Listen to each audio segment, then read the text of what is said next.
Hello, boxing fans around the world. Thank you for joining me once again here on Talk and Fight for another episode of Boxing News Today, courtesy of our friends across the pond at boxing247.com.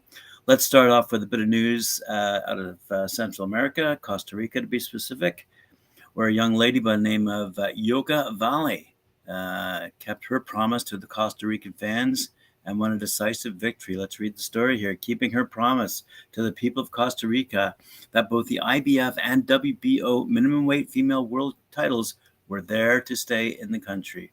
Yokasta Yoka Valle, 26-2, 9 knockouts, made a historic statement by winning the unanimous decision against now former WBO minimum weight world champ Titu Ni Nguyen, who's now 5-1.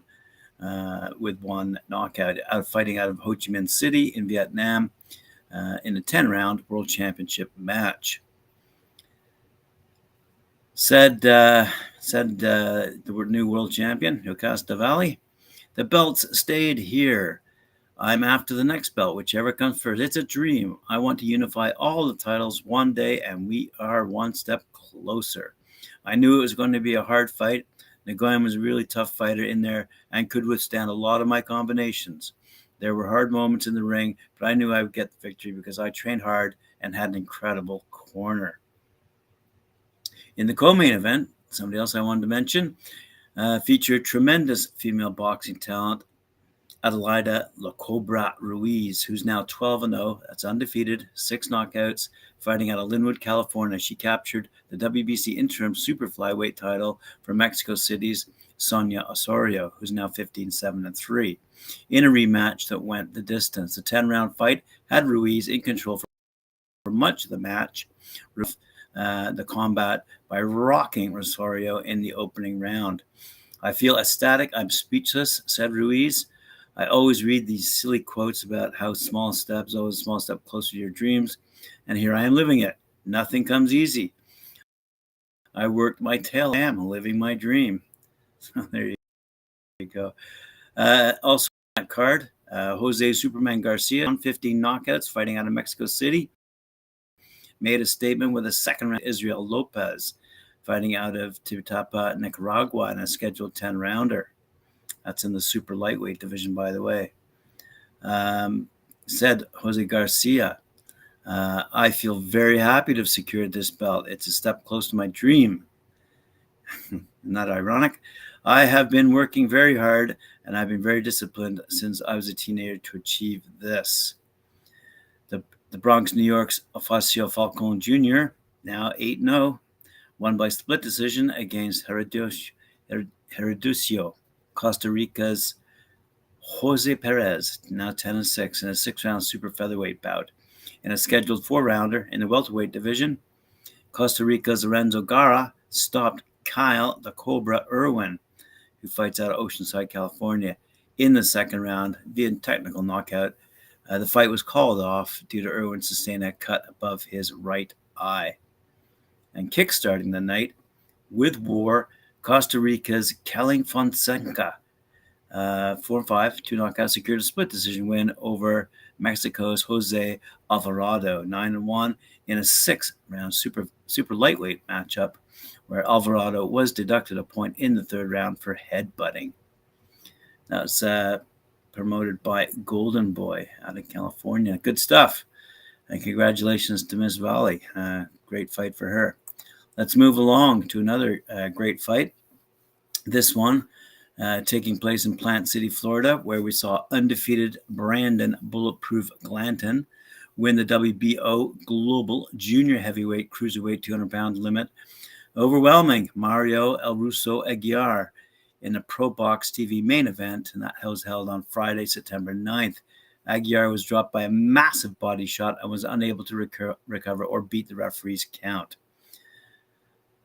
Also on that fight card, we saw Hakeem Lopez win by knockout over Richard Vancian out of Washington. And we saw Uttar Pitbull Aranasanyan out of Georgia defeat by knockout Cesar Juarez out of Mexico City. In the welterweight division, we saw Marquez Valle knock out Benjamin Whitaker out of San Antonio, Texas. Not the Ben Whitaker we see out of UK. And as I said, that was a big fight card promoted by ProBox and shown on their ProBox TV channel. And they wanted me to announce their upcoming fights are September 23rd in Cancun, October 7th in Tampa, October 26th in San Juan, Puerto Rico, November 4th in Tampa, November 18th in Cancun, December 2nd in Tampa, and December 9th in San Juan, and December 16th in the Philippines. So they are going around the world with their events and looking at all the different fighters that are available. And that's good news for boxing, good news for ProBox. And we look forward to seeing the result of their next event. Speaking of international, let's fly over to Brampton, Ontario, where Friday and Saturday we saw two cards put on by the same promoter.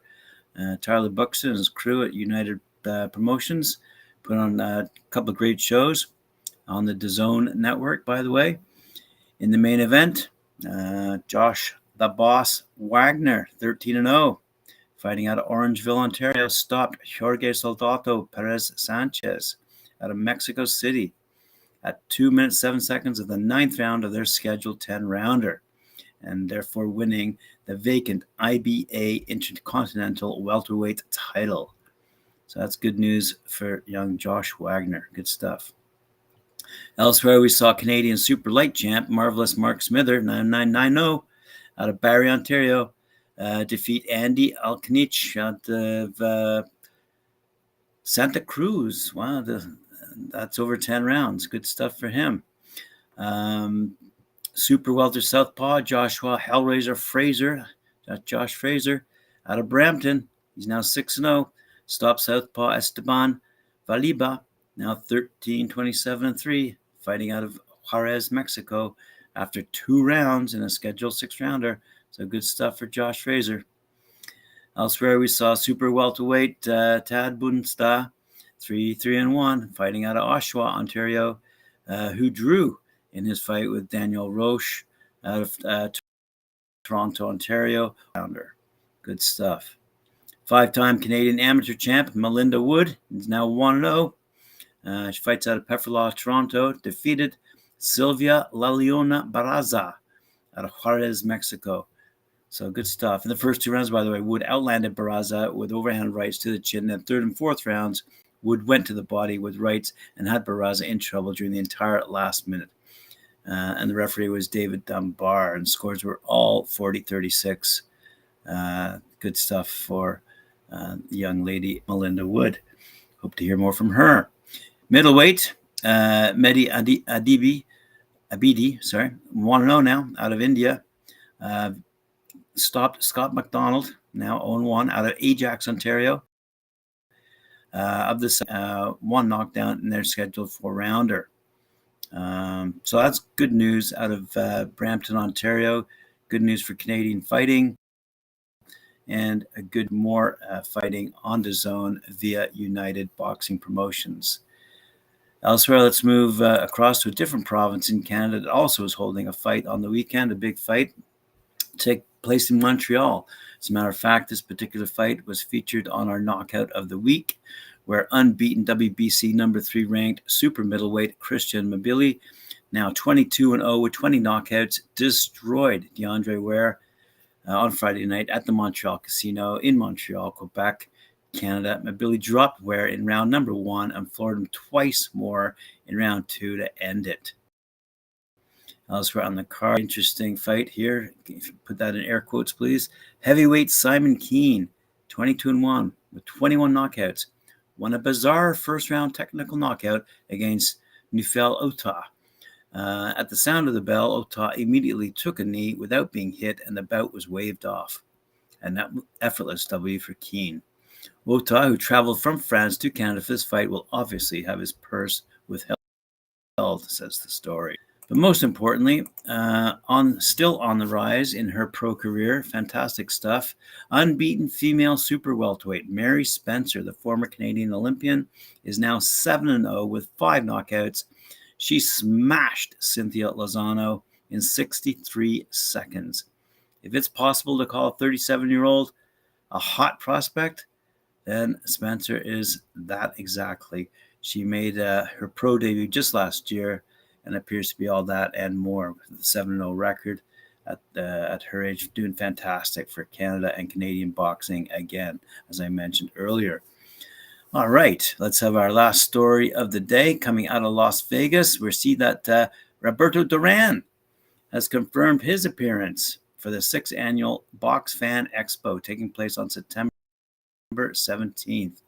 But Hall of Famer Roberto Duran has confirmed he will appear alongside the WBA at the 6th annual Box Fan Expo on Saturday, September 17th at Las Vegas Convention Center. That's taking place from 10 a.m. in the morning till 5 p.m. in the evening.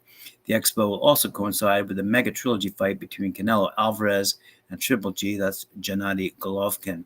That will take place later that evening at the T-Mobile Arena. All good news from all corners of the world with respect to boxing. And I thank you once again for joining me on the start of the week for another episode of Boxing News Today here on Talkin Fight. Remember to like, share, subscribe, hit that notification bell. We'll see you later on at 4 p.m. Eastern Time with Mike Gore and Cedric Ben for another episode of Knuckle Up. Thank you, and we'll see you then.